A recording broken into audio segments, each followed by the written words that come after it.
Hey everybody, Don Reisinger here today. If you've been watching Google lately, you know that the company on Monday released Google Wallet, the mobile payment solution that works with its Google Nexus S, which of course is running on Sprint's network. Now, mobile payments are probably going to be the next big thing.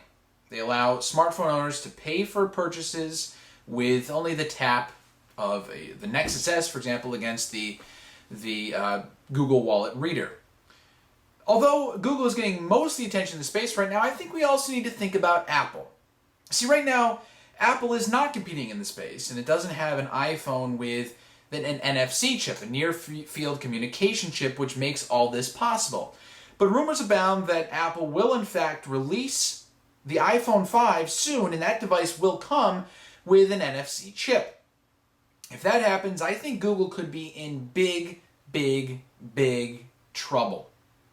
See, Google Wallet only works right now with a single device on a single wireless network with MasterCard, credit cards. But see, Apple has a trump card. Apple has iTunes accounts, and over a few 100 million iTunes accounts. And all those iTunes accounts have credit cards attached to them. If Apple can have, first of all, an iPhone 5 that has an NFC chip, and can connect those iTunes accounts with its mobile payment solution, I just don't see how Google can compete. After all, Google requires the help of credit card companies. Apple already has the credit cards in place with iTunes. It doesn't need to worry about all these other stakeholders.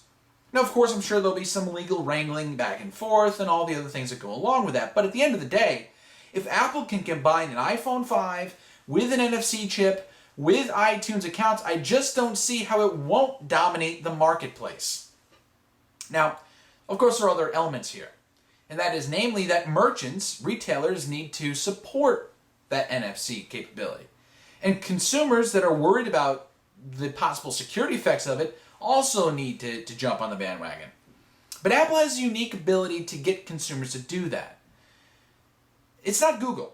Google has had some trouble in the past getting consumers to think outside the box a bit with its products. You know, Google Search is huge, Google Advertising is huge, and Android's big. But there are other services Google offers, like Google Docs and Google Checkout, and all these other solutions that Google offers that just aren't as big as their competing services. But Apple's different.